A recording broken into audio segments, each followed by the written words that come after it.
Pemerintah mulai mempercepat langkah penanganan kawasan pesisir pantai utara Jawa yang digagas melalui pembangunan Giant Seawall. Rencananya Giant Seawall akan dibangun di 5 provinsi, 20 kabupaten, serta 5 kota yang membentang dari Tangerang, Banten hingga ke Gresik, Jawa Timur. Informasi selengkapnya akan disampaikan jurnalis Metro TV Kausar Prabowo langsung dari Istana Negara, Jakarta.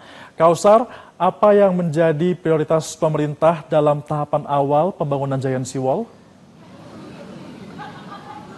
Ya, selamat siang Febri dan juga pemirsa, di mana dalam proses atau tahap ini memang pemerintah masih memfokuskan dalam proses tahap perencanaan dalam pembangunan Giant Seawall atau tanggul raksasa yang akan membentang sepanjang pantai utara atau Pantura sepanjang 575 km. Di mana tahap perencanaan ini sudah dibahas secara menyeluruh dan lengkap oleh Kemenko Pembangunan dan Kewilayahan, yaitu AHY atau Agus Harimurti Yudhoyono, di mana Menko AHY sudah memimpin rapat ini yang digelar pada Senin kemarin di gedung kantor Kementerian Kelautan dan Perikanan.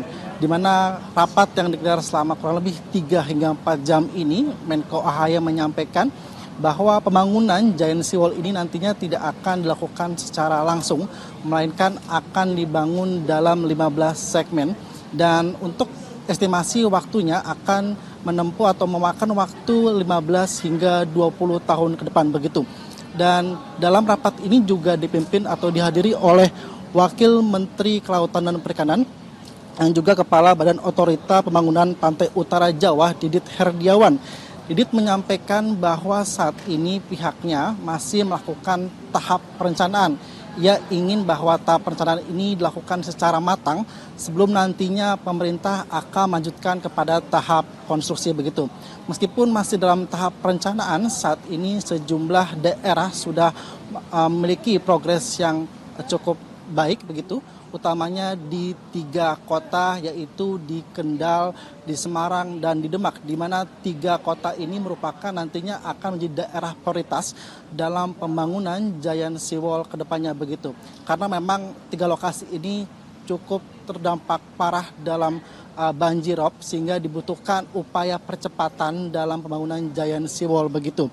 Dan selain itu juga dalam proses perencanaan ini pihaknya melibatkan secara penuh akademisi atau perguruan tinggi yang berada di Pantura atau di daerah Jawa begitu, khususnya dalam kajian-kajian yang dibutuhkan untuk sebagai dasar dalam pembangunan Giant Seawall begitu.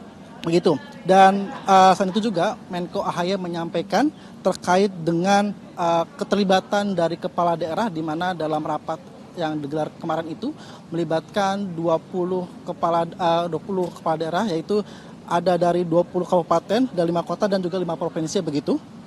Dan nantinya AHY menekankan jika memang pemerintah lambat dalam pembangunan Giant Seawall ini, diperkirakan tahun 2050 pantai utara akan hilang karena terdampak dari banjirop, sehingga dibutuhkan peran serius dari pemerintah dalam pembangunan Giant Seawall ini, di mana berdasarkan hasil kajian yang diterima oleh Menko AHY ini memang ada penurunan muka tanah yang cukup serius per tahunnya mencapai 1 sampai 20 cm per tahunnya, yaitu yang paling parah berada di Semarang dan juga Jakarta.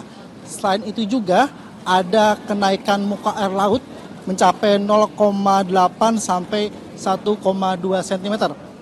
Artinya jika memang pemerintah tidak segera serius untuk menangani persoalan ini, maka AHY menekankan tidak menutup kemungkinan pada tahun 2050 pantai utara atau daerah Pantura ini juga akan terdampak atau hilang begitu. Di mana Giant Seawall ini diperkirakan akan menyelamatkan 30 juta penduduk dan sekitar 27% industri yang berada di kawasan Pantura. Sehingga Menko AHY menekankan pentingnya pembangunan dari Giant Seawall yang akan menelan biaya sebesar 80 miliar US dollar.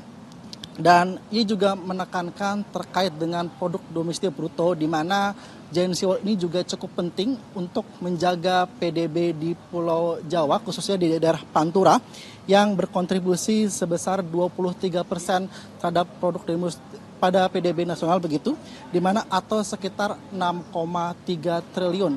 Artinya memang kepentingan atau pentingnya pembangunan Giant Sea Wall ini sangat penting dalam menjaga PDB di daerah Pantura.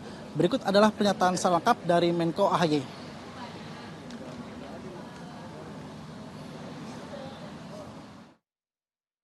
Pantura memiliki nilai yang strategis, merupakan koridor ekonomi, koridor industri, koridor transportasi termasuk untuk logistik, dan cukup banyak sentra-sentra pangan yang juga bisa terancam akibat intrusi air laut. Dalam setiap tahun, jika tidak ada intervensi yang signifikan, bisa terjadi 1 hingga 20 cm penurunan permukaan tanah. Nah, disinilah urgensi untuk menyelamatkan manusia, termasuk saudara-saudara kita para nelayan yang hidup di pesisir. Ada 17 juta dari 52 juta masyarakat di sekitar Pantura.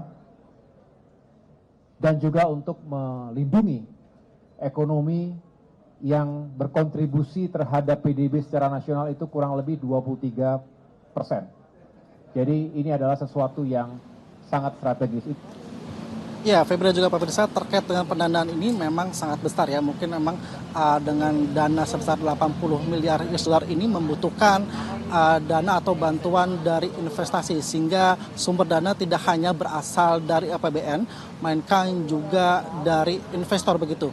Dan pada tanggal 3 September 2025, Presiden Prabowo Subianto dalam kunjungannya ke China bertemu dengan Presiden Xi Jinping, di mana dalam pertemuan ini Presiden Prabowo Subianto juga sempat membahas terkait pendanaan dalam investasi Giant Sea Wall begitu. Dan pada tanggal 18 September 2025, Menko AHY juga sudah menyampaikan ada beberapa investasi selain Cina, yaitu dari Timur Tengah, Eropa, dan beberapa negara lainnya yang akan membantu dalam pendanaan Giant Sea Wall ini. Demikian, Febri, kembali ke studio. Kausar Prabowo, terima kasih informasi Anda langsung dari Istana Negara Jakarta. Selamat kembali bertugas. Jelajahi cara baru mendapatkan informasi. Download Metro TV Extend sekarang.